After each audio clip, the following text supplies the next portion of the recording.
یہ مہینہ کون سا ہے جی؟ سفر کا مہینہ کون سا ہے؟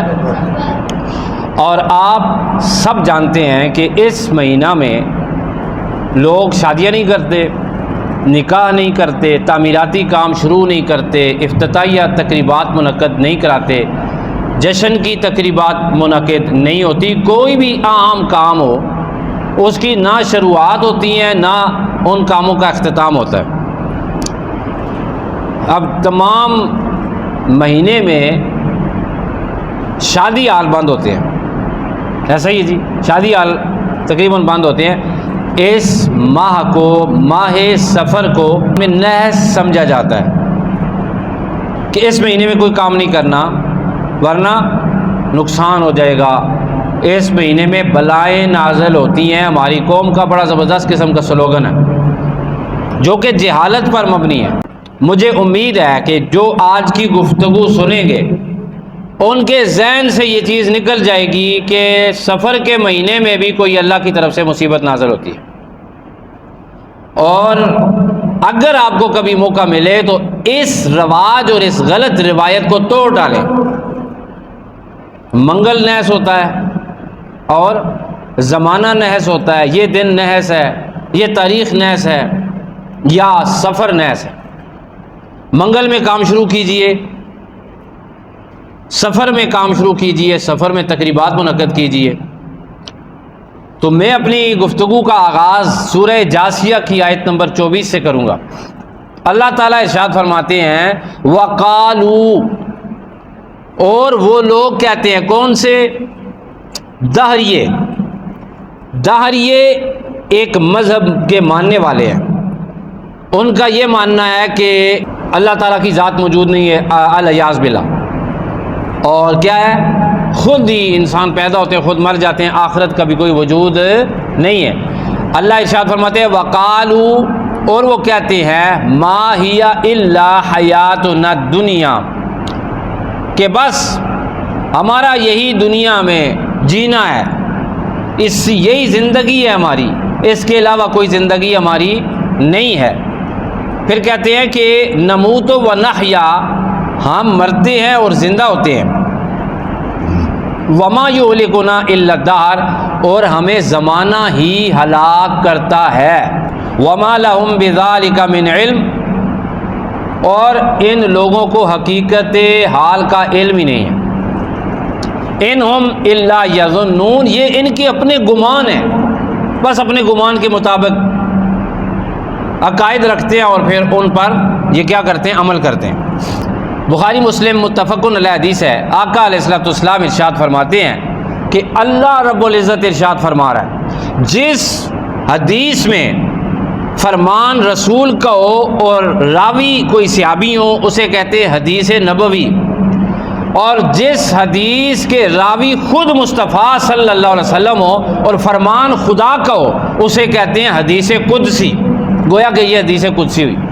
آقا علیہ الصلوۃ والسلام فرماتے ہیں اللہ فرماتا ہے ابن آدم مجھے تکلیف دیتے ہیں زمانے کو گالی دے کے، قال اللہ عز وجل انا الدہر، میں ہوں زمانہ، اللہ فرماتا ہے میں ہوں زمانہ، میں ہوں زمانے والا۔ اللہ ارشاد بیدِ الامر، تمام کے تمام معاملات میرے ہاتھ میں ہیں، میرے حکم سے سب کچھ ہوتا ہے۔ اللہ فرماتا ہے اقلب اللیل والنہار او کما قال رسول اللہ صلی اللہ علیہ وسلم، دن اور رات کو میں تبدیل کرتا ہوں۔ دن اور رات کو کون تبدیل کرتا ہے؟ دہر یہ مانتے ہیں، ان کے ذہن میں یہ چیز پھنسی ہوئی ہے کہ یہ ساری کی ساری کائنات سمندر کی طرح ہے، سمندر میں ایک لہر اٹھتی ہے اور پھر وہ نیچے سمندر میں جا کے غائب ہو جاتی ہے، پھر لہر اٹھتی ہے، پھر نیچے جا کے سمندر میں غائب ہو جاتی ہے۔ لہر کا وجود نہیں اپنا، لہر کی زندگی نہیں، لہر کا مستقبل نہیں، لہر نے دوبارہ اس نے اٹھنا نہیں، آگے سے نئی لہر اٹھتی ہے۔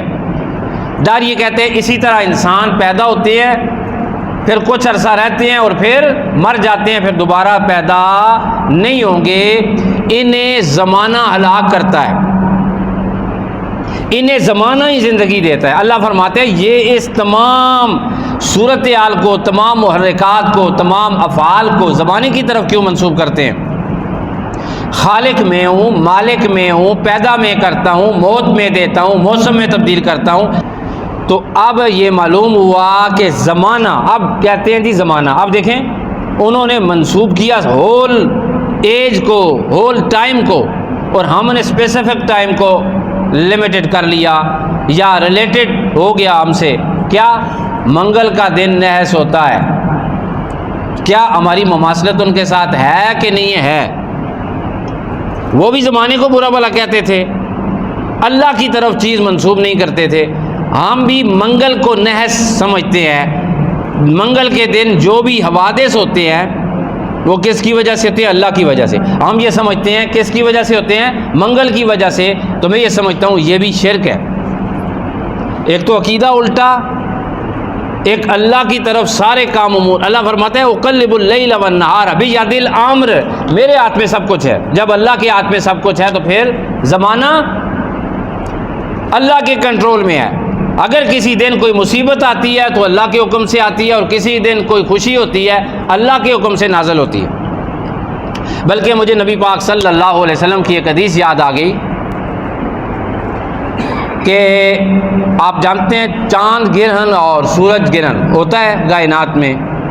تو آقا علیہ الصلوۃ والسلام کے صاحبزادے دنیا سے تشریف لے گئے، سورج گرہن تھا اس دن۔ تو لوگوں نے کہا کہ جاہل لوگ تھے، ظاہر مشرکین تھے، منافقین تھے، جہالت کا دور تھا، انہوں نے کہا کہ محمد صلی اللہ علیہ وسلم کے بیٹے سورج گرہن کی وجہ سے ہلاک ہوئے۔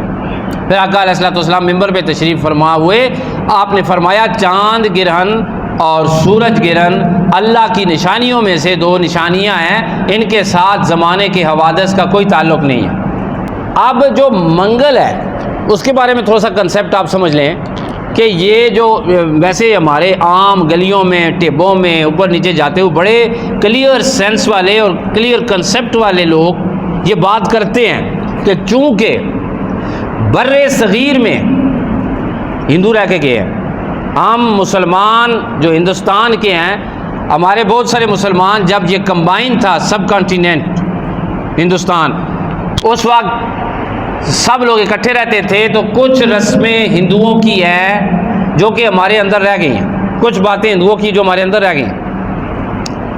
آج میں صبح تلاش کر رہا تھا یہ منگل کو نحس کہنے کا کنسیپٹ کہاں سے آیا، تو مجھے ملا کہ انڈین ایسٹرولوجی اور انڈین جو نجومیات کا علم ہے، جو نجوم شجوم ستاروں کا علم جانتے ہیں، انہوں نے ایک اپنی طرف سے بے سر و بے پا کی چھوڑی ہے کہ منگل کو جو بچہ پیدا ہوتا ہے وہ منگلیک کہلاتا ہے۔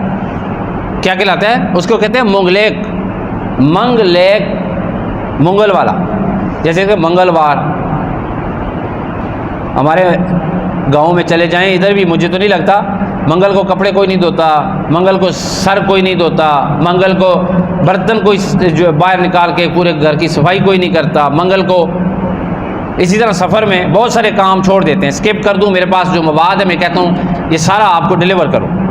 وہ کہتے ہیں جب منگل کو بچہ پیدا ہوگا، یہ ہندوؤں کا کنسیپٹ ہے، کسی اور دن پیدا ہونے والی بچی کے ساتھ اس کی شادی کامیاب نہیں ہوگی۔ پھر وہ ڈھونڈتے ہیں کہ جو بچی منگل کو پیدا ہوئی اسی کے ساتھ اس کی شادی کراتے ہیں، اس بچے کا نام رکھا ہوتا ہے یہ منگلیک ہے جی، یہ بدقسمت بچہ ہے، انا للہ و انا الیہ راجعون۔ اللہ فرماتا ہے انا دہر، زمانے والا میں ہوں، زمانہ تو میں ہوں، زمانے میں بناتا ہوں، اقلب اللیل والنہار، دن اور رات کی تخلیق بھی میں کرتا ہوں، بے یاد الامر، سارے معاملات اللہ فرماتے ہیں میرے ہاتھ میں ہیں۔ نبی پاک صلی اللہ علیہ وسلم سے اللہ نے گویا کے پیغام بھیجا کہ ابن آدم زمانے کو گالی دے کے مجھ رب کو تکلیف دے رہے ہیں۔ تو یہاں تک پہلی بات مکمل ہوئی۔ کیا ہم نے یہاں تک یہ سبق سیکھ لیا کہ منگل کو نحس نہیں کہنا چاہیے؟ آپ جتنے بھی ہیں کم از کم آپ تو آگے پہنچائیں، اپنے اپنے گھروں میں پہنچائیں کہ منگل کو نحس نہیں کہنا چاہیے۔ آقا علیہ الصلوۃ والسلام ارشاد فرماتے ہیں تمام دن اللہ کے ہیں، بلکہ مجھے یہاں ایک قول یاد آ گیا، علامہ بدر الدین یعنی رحمۃ اللہ تعالی علیہ فرماتے ہیں قوم عاد اور قوم سمود پر پورا پورا ہفتہ عذاب رہا.